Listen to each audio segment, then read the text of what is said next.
Hello guys, welcome to my channel. তো আমি আজকে ভিডিওটা এখান থেকে স্টার্ট করলাম। ভিডিওটা ভালো লাগে প্লিজ লাইক করবে, চ্যানেল সাবস্ক্রাইব করে দেবে।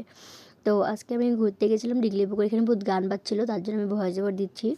তো এখানে দেখো ডিগলিপুরটা আমি সুন্দর দেখালাম, এখানে আই লাভ গুয়াহাটি লেখা ছিল। তো এখানে আমি আমার ফ্রেন্ড দুটো আরও গিয়েছিলাম, 3জন মিলে গিয়েছিলাম। তবে এখান থেকে ঘুরে ফিরে তারপরে আমি গিয়েছিলাম এসপোতে। তো ডিগলিপুকুরের অপোজিটে এসপো খুলেছে। তো এখানে ওদিনকে গিয়েছে, ওই যে এসপোর্টের প্রথম গেটে ঢোকার সাথে সাথে এই গেটটা মানে এখানে সাজিয়েছে এটা। তারপরে এখানে আমরা যেদিন গিয়েছিলাম এখানে প্রোগ্রাম হচ্ছিলো, যে দেখতে পাচ্ছি গান টান বাজছিলো, মানে প্রোগ্রাম হচ্ছিলো কিছু একটা যেটাই হোক। তারপরে প্রোগ্রাম দেখে তারপরে এখানে দেখো কী সুন্দর সুন্দর এখানে মেখলা বসেছে, তারপরে কসমেটিক্স দোকান বসেছে অনেক অনেক, মানে অনেক ধরনের মেখলা, অনেক ধরনের কসমেটিক, অনেক ধরনের মানে চাবি রিংস। এই যে দেখো কী সুন্দর, আমি একটা চাবি রিংস নিয়েছি, এটা তোমাদের দেখাচ্ছি যে এটা নিয়েছি, মানে খুবই সুন্দর এটা। তো নিয়েছি। তারপরে এখানে একটা যে দাদাটার মানে ভিডিওতে দাদা বলছিলো যে এখানে ভিডিও করছো, তো এখানে একটু ভিডিওটা করে দাও যাতে আমার দোকানে মানুষ আসে, তার জন্য একটু ভিডিও করে দিচ্ছিলাম দাদাকে। তারপরে এখান থেকে করার পর তারপরে এখানে মেঘলা তো দেখছিলাম, মেঘলা বাজেটগুলো অনেক বেশি, তার জন্য আমরা নেওয়া হয়নি। তারপরে এমনি আমরা ঘুরে ফিরে আর কিছু এখান থেকে নেওয়া হয়নি, শুধু আমি চাবি রিংটা নিয়েছি। তারপরে নিয়ে এখান থেকে ঘুরে ফিরে সুন্দর করে আমরা ঘরে এসে পড়েছি। তো এখান থেকে ফুচকা খেয়েছি, গেট থেকে বেরে ফুচকা আর চাট খেয়ে আমরা ঘরে এসে পড়েছি। তারপরে ঘরে আসার পরে তারপরে দেখছি কি যে জিজু এখানে কি স্মোক চিকেন বানিয়েছে। তো ওই যে এটা দেখছিলাম কেমনে বানায়। এখানে আমাদের ফার্স্টে কী করলো, চিকেনটাকে মাখলো মনে হয়, মাখিয়ে এখানে পেঁয়াজ দিয়া এখানে হলো ওই যে টমেটো, ধনেপাতা, লেবু তারপরে ভূত জলকিয়া এই যে দিচ্ছে দেখো, টমেটো, তারপরে ভূত জলকিয়া দিয়ে এগুলো সব মেখেছে সুন্দর করে। তারপরে এটা মেখে দারুণ খেতে ভালো হয়েছিল, যে তোমরা একবার ট্রাই করো তো ভালো লাগবে খেতে। তারপর এটা যে ভালো করে এখানে মাখাচ্ছে, তারপরে মাখানোর পর এখানে এখন দিল যে লেবুগুলো দেখো আমি এক এক করে সবগুলো সাজিয়ে দিয়েছি সুন্দর করে, ভালো মানে দেখাচ্ছিলো। তারপরে তো আমরা খাবার স্টার্ট করে দিয়েছি। তো বাইরে তো তেমনটা কিছু আর খাইনি, তারপরে এটাই ঘরে এসে খেয়ে নিলাম।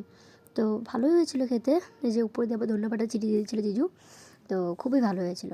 তারপর এটা আমি খেয়েছি, আবার রেডি সেডি হয়ে গিয়েছিলাম হলো বাবার মন্দিরে। তো আমাদের ঘরের সামনে বাবার মন্দির আছে, ওদিনকার এখানে উৎসব ছিল বাবার, মানে সাই বাবার।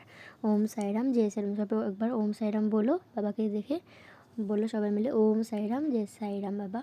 তো ওদিনকে বাবা মন্দিরে গিয়েছিলাম, যে ফার্স্টে বাবাকে দেখালাম, তারপরে এখানে বাবাকে ছোটো বাবা এখানে দেখালাম, বাবার ফটোটা দেখানোর পরে এখন দেখবে এখানে কত মানুষজন হয়েছিল, এখানে গান গাচ্ছিলো। এই যে বাবার নিচ থেকে চরণ থেকে তোমাদেরকে ভালো করে দেখাচ্ছি, দেখো এটা ছোটো বাবা, এটা বড় বাবা, মানে তো এটা ছোটো বাবা, এটা বড় বাবা।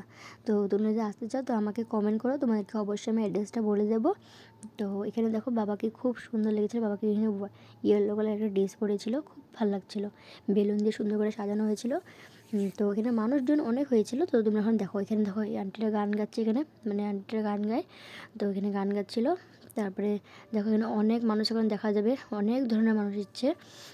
তো বাবার মন্দিরে সবাই আসে, দেখো অনেক মানুষ হচ্ছে, কত মানুষজন আসে এখানে, আমার দিদিও আছে, মাসি আমাদের সবাই গিয়েছিলো। তো খুবই ভালো লাগছিলো, গানগুলো তো আরও সুন্দর, খুবই সুন্দর। তো তোমরা যদি একবার আসতে চাও তো আমাকে কমেন্ট করো, আমি অবশ্যই দেখিয়ে দেবো বাবার মন্দিরটা কোনখানে আমি বলে দেবো। তো এখানে আমার দিদির ফ্রেন্ড, দিদি ওরা সবাই এসেছিলো। তো তারপরে দেখো বাবাকে আরেকবার তোমাদেরকে আমি দেখালাম, দেখো বাবাকে কত সুন্দর লাগছে না বাবা। সবাই মিলে বলে ওম সাইরাম, যে সাইরাম বাবা। তো বাবা সবার ইচ্ছেই পূরণ করে, তোমাদেরটা নিশ্চয়ই করবে, তোমরা কামনা করো, বাবা নিশ্চয়ই তোমাদের আশাটা পূর্ণ করবে। তো তারপরে এখানে বাবাদের দেখো কী সুন্দর করে এখানে একটা মালা পড়েছিল, এখানে 1 2 3 4 5টা মালা পড়েছিল বাবাকে। তারপরে দেখো এখানে বাবা, এই যে সাইডে দেখো ছোটো ছোটো বাবা আছে দুটো, এই যে এই 2টা 4 ছোটো ছোটো বাবা, তারপরে এই সাইডে আরেকটা বাবা, মানে এটা বাবার ফটো দিয়ে বাবা। তারপরে আমরা এখান থেকে অষ্টবসর থেকে প্রসাদ থেকে ঘরে আসে বললাম, ঘরে এসে দেখি মা একটা নারকেল ফাটিয়েছে। তো নারকেলটা দেখছি, নারকেল মানে ফুপলা বলে না কী বলে তোমরা জানি না, আমি তো ফুপলা বলি। তো ফুলটা বেরিয়েছিল, তারপরে খেয়েছিলাম, এটা খুবই টেস্ট খেতে। তো তোমরা একবার খেয়ে দেখো। তারপরে এখানে কি একটা নিরামিষ তরকারি বানিয়েছিলো, এটা দিয়ে আর ডাল দিয়ে ভাত খেয়ে তারপরে ঘুমিয়ে পড়লাম। তো ভিডিওটা ভালো লাগে please like comment channel subscribe করবে, আর ভিডিওটা ভালো বেশি বেশি কমেন্ট করবে। Tata, bye bye, like, to take care.